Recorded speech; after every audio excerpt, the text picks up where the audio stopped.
It didn't go upside down.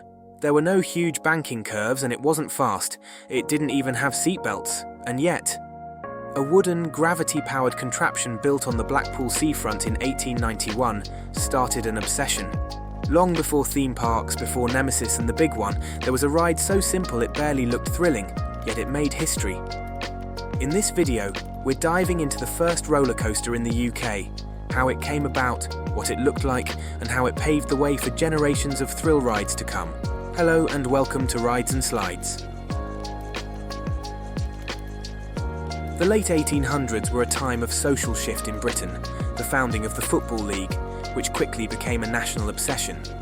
Children's education became more widely available, and the women's suffragette movement started to gain ground.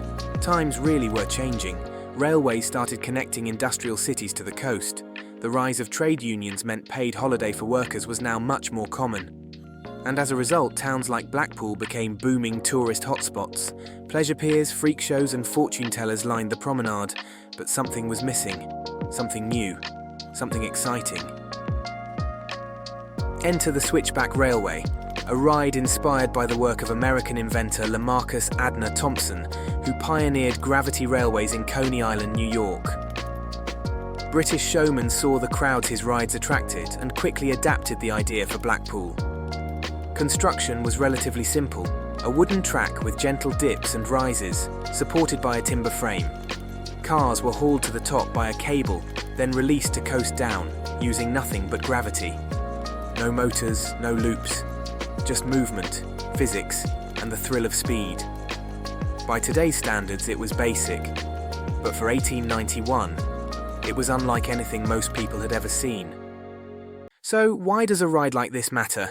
After all, it didn't go fast, it didn't flip upside down, it didn't scream at you from billboards, but the Switchback Railway was a turning point, not just for Blackpool, but for how people experienced fun. Before this, amusement meant puppet shows, penny arcades, and perhaps a paddle in the sea. The idea that a machine made of wood and steel could safely throw you around and make you laugh while doing it. That was radical. It introduced motion as entertainment, a brand new concept at the time. This was pre-cinema, pre-radio. If you were living in 1891, the idea of a ride simulating thrill for the sake of pleasure was totally new. The Switchback Railway allowed ordinary people, especially the working class, to experience something that felt futuristic, mechanical, and a little dangerous, but in a safe, joyful way. And crucially, it was accessible. You didn't have to be rich. You didn't need to leave the country. You just needed a train ticket to Blackpool and a few pennies for a ride.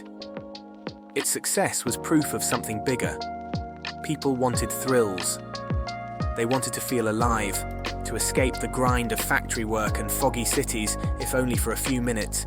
And in doing so, the Switchback Railway didn't just entertain, it opened the door to a whole new industry. Theme parks, thrill rides, roller coasters as entertainment. It knocked down the door for what was to come. Without it and roller coasters like it, it is unlikely that your favorite roller coaster today would be the same. So, what was the Switchback actually like? The ride itself was short and simple, a slow cable pull to the top, a moment of silence, then a rumbling drop through a series of wooden dips. Riders sat in open-air carts, no seatbelts, no restraints, just a bar to hold onto. And while today's coasters aim to terrify, this one aimed to amaze.